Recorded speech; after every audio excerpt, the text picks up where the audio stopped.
Hello good people, welcome to my channel. তো আমরা আজকে একটু অ্যাডভান্স কালার গ্রেডিং সম্পর্কে জানবো, প্লাস আরেকটা জিনিস জানবো, সেটা হচ্ছে কোলাজ সম্পর্কে। লাইক আপনি একটা যদি কোলাজ বানাইতে চান তো সেই ক্ষেত্রে কি করতে পারবেন। আমি ফার্স্টে কোলাজটা দেখাই, তারপর হচ্ছে আপনি কালার গ্রেডিংয়ে আমরা যাই। তো ফার্স্টে আপনি এলিমেন্টসে যাবেন, তারপর এখানে হচ্ছে কোলাজ লিখবেন, কোলাজ। ওকে, জাস্ট ফটো কোলাজ লিখে দিবেন। তারপরে দেখেন এখানে অনেক কিছু আসবে। তো এর মধ্যে আমরা ফ্রেমে যাব। তো ফ্রেমে যাওয়ার পর দেখেন এখানে অনেকগুলো কোলাজের মতন অপশন আসছে, দেখছেন? তো আপনাদের যেটা মন চায় আপনারা নিজেরা কাস্টম ভাবেও তৈরি করতে পারেন, আবার এখানে প্রিমেড কিছু টেমপ্লেট আছে, আপনারা ওইটাও ইউজ করতে পারেন। লাইক আমি যদি শুধুমাত্র কোলাজ দিই তাহলে আসে না, কিন্তু আপনি যদি ফটো কোলাজ দেন তাহলে আসে। কোলাজ ফ্রেম দিলে আসার কথা, কোলাজ ফ্রেম দিলে তো আসার না, তাও আসে না। তো ফটো কোলাজ দিলেই আসে। Photo collage, photo collage.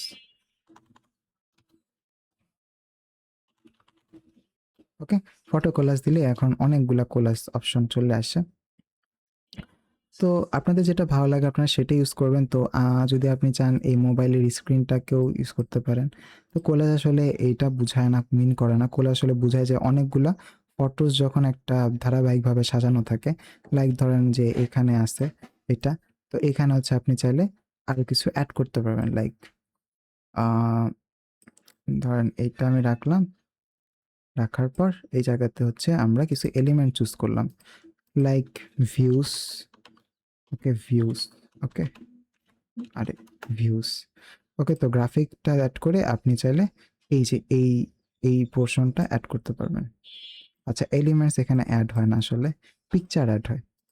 Like এই যে পিকচারটা, এই পিকচার অ্যাড হবে। তো আমরা ভিউস দিয়ে এখন ফটোসে যাই। ফটোস, দেখছেন এখানে কিন্তু চলে আসে। ধরেন আপনি কোনো ব্লগ ভিডিও বানাইতেছেন, তো এই ধরনের আপনি ভিউসগুলোকে অ্যাড করতে চান, তো আপনি চাইলে এই ধরনের ছবিগুলোকে অ্যাড করতে পারেন। এভাবে করে আপনি ভিউস অ্যাড করতে পারেন, লাইক এভাবে। এভাবে করে, এভাবে করে রাখতে পারেন।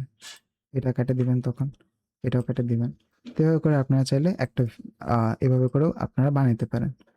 এভাবে করে যদি এটা দেখতে সুন্দর হইতেছে না, তবে আপনারা এভাবে করে কোলাজ বানাইতে পারেন।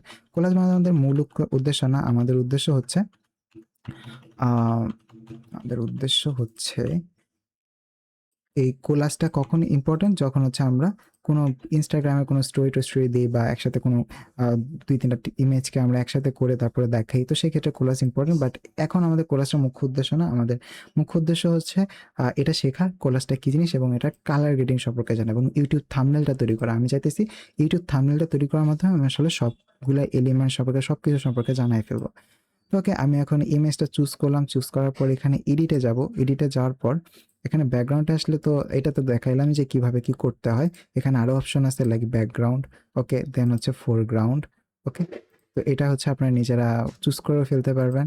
এবং মানে যদি হচ্ছে আপনারা করতে চান, লাইক কি বলে এটাকে, রিমুভ ব্যাকগ্রাউন্ড করতে চান, সেটার জন্য ইম্পর্ট্যান্ট। তারপরে এছাড়া এখানে দেখেন কিছু স্টাইলস আছে, ফিল্টার আছে, আপনি এটা অটোমেটিক্যালি ফিল্টার আউট করতে পারবেন। এছাড়া স্ক্র্যাপ বুক আছে, যেটা আসলে কতটুকু ইম্পর্টেন্ট সেটা আমি জানি না, হয়তো ভালোই হতে পারে। আমরা একটু অপেক্ষা করি। এই তো স্ক্র্যাচ বুক করার কারণে আমাদের এরকম স্ক্র্যাচ লেভেলের একটা জিনিস আসছে। আবার ইচিং করলে হয়তো বা হাতে কলমে আঁকি যেরকম ওরকম কিছু একটা আসবে।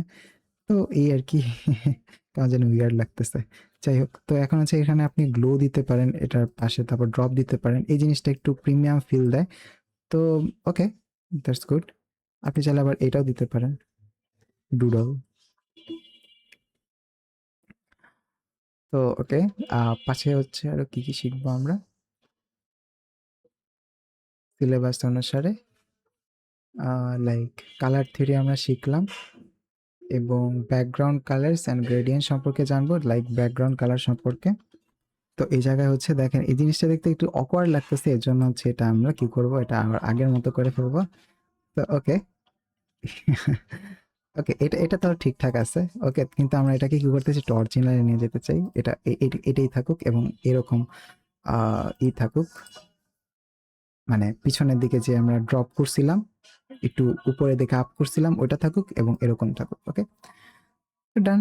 এবার হচ্ছে আমরা আরো কি করতে পারি, এই জায়গাতে আরো কাজ করতে পারি। লাইক এই আমরা ব্যাকগ্রাউন্ডটাকে একটা সুন্দর কালার দিব। ওকে, তো এখন ব্যাকগ্রাউন্ডে অনেক কিছু, অনেক রকম কালারই আছে। লাইক এখানে আপনারা চাইলে যে কোনো কালার ইউজ করতে পারেন এরকম ভাবে। আপনারা চাইলে আরেকটা জিনিস করতে পারেন, সেটা হচ্ছে কালার পিক করতে পারেন। যে দেখেন অ্যাড নিউ কালার আছে, তারপরে আপনি এই যে অ্যাড আ পিক কালার, তো আপনি চাইলে ধরেন আপনি এই কালারটা ইউজ করতে চান, তো আপনি এই কালারটা ইউজ করতে পারবেন। ফার্স্ট এই জায়গায় আসবেন, তারপরে যে কালার পিকারটা চুজ করবেন অথবা এইটা কালারটা চুজ করবেন, দেখবেন এটা চলে আসে। তো আগের কালারটাই ভালো ছিল, তো আগের কালারটাই আমরা রাখলাম। আগের কালারটা এটা সুন্দর লাগতেছে, খারাপ না, খারাপ লাগতেছে না। তো যাই হোক, এখন হচ্ছে আমরা দেখব যে উম, এই কালারটা কি, এই কালারটাও কিন্তু আপনি চেঞ্জ করতে পারেন। লাইক এই যে দেখছেন পুরো কালারই চেঞ্জ হয়ে গেছে, তো এটা আপনারা করতে পারেন। তো মানে ফ্রেমের কালার আর কি চেঞ্জ করতে পারেন, কিন্তু আমি ফ্রেমের কালারটা আপাতত ফটোস রাখছি, ফটোস কালার। ওকে, ডান।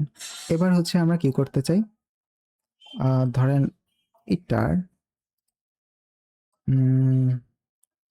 এখন আমরা চাই যে এই জায়গায় তো কালারটা বুঝলাম, আমরা চাই এখানে একটা গ্রেডিয়েন্ট ইউজ করতে, লাইক গ্রেডিয়েন্ট কালার ইউজ করতে। তো এটা আমরা পারি, লাইক এভাবে করে আমরা গ্রেডিয়েন্ট কালার ইউজ করতে পারি। যে এটা গ্রেডিয়েন্ট আছে, সি অলে গেলে আপনারা এখানে অনেক ধরনের গ্রেডিয়েন্ট পাবেন। তবে আমার কাছে মনে হয় এইটা অনেকটা কাছাকাছি, মানে দেখতে সুন্দর লাগতেছে গ্রেডিয়েন্টের মধ্যে, তো আমি এটাই চুজ করলাম। ওকে, আচ্ছা। এবার দেখেন এইটার কালারও আমরা চাইলে চেঞ্জ করতে পারি। এটার কালারটা হচ্ছে এবার ইফেক্টও দিতে পারি। এই জায়গায় রেট্রো ইফেক্ট আছে, আর গ্লিচ ইফেক্ট আছে, তারপরে গ্লো ইফেক্ট আছে, গ্লো ইফেক্টটা সুন্দর আছে। তারপর ইকো ইফেক্ট আছে, ইকো ইফেক্টটাও খারাপ না। ড্রপ ইফেক্ট আছে, তো ইকো ইফেক্টটা দিলাম আমি। তারপর এখানে দিয়ে আমি হচ্ছে এটার কালারটা চেঞ্জ করলাম। লাইক কিরকম দেওয়া যায়, উম,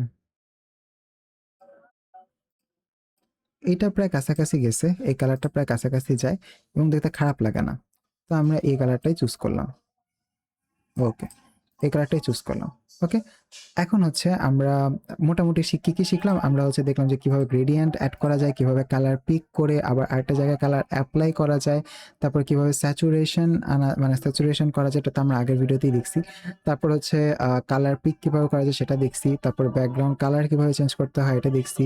তারপর হচ্ছে আমরা আরেকটা জিনিস আরেকটা জিনিস আছে, সেটা হচ্ছে হেক্সা কালার। তো হেক্সা কালার হচ্ছে আপনারা নাও বুঝতে পারেন, আপনি চাইলে চ্যাট জিপিটি ইউজ করতে পারেন, চ্যাট জিপিটির কাছে বলতে পারেন যে give me some best hex color in Canva, hex color code, hex color code for Canva, for Canva. ওকে, দিতে পারেন। তো এখানে অনেকগুলা কালার প্যালেট আসছে, তো আমরা হচ্ছে ইউলোটা চুজ করি। এইটা এই যে হ্যাশট্যাগ সহই আপনারা কপি করবেন। তো কপি করার পরে হচ্ছে আপনি চলে যান আপনার ডিজাইনে, তারপরে এই জায়গাতে বা এই জায়গাতে ক্লিক করার পর তারপরে এই জায়গাতে ক্লিক করবেন। ক্লিক করার পর দেন অ্যাড নিউ কালারে যাবেন। তারপর এই যে দেখেন এই জায়গাটা পোর্শন আছে, এই জায়গাতে আপনি সুন্দর করে হেক্সা কালার অ্যাড করতে পারবেন। ঠিক আছে, এভাবে করে হেক্সা কালার অ্যাড করা যায় এবং জিনিসটা খুব প্রফেশনাল লাগে আপনি যখন হেক্সা কালার অ্যাড করেন। তো যেহেতু আমার কালারটা এটাই সুন্দর লাগতেছে, এই জন্য আমি আবার ব্যাক স্পেস করলাম। তো আমি জাস্ট দেখালাম যে এভাবে যে হেক্সা কালারগুলোকে অ্যাড করা যায়, মানে নিজেদের মন মতন করে কালার অ্যাড করা যায়, এটাই। তো আজকের ভিডিও এই পর্যন্তই, আজকের লেসন এই পর্যন্তই। আমরা পরের লেসনে হচ্ছে জানতে পারবো, দেখে নিই কি জানবো। Okay, alignment, margin and grouping, alignment, margin and grouping. তো সাবস্ক্রাইব করে রাখেন চ্যানেল এবং বেল আইকনে ক্লিক করে রাখেন, প্রতিদিন এই ভিডিওগুলো নোটিফিকেশন আপনার কাছে চলে যাবে, এবং শেয়ার করতে ভুলবেন না।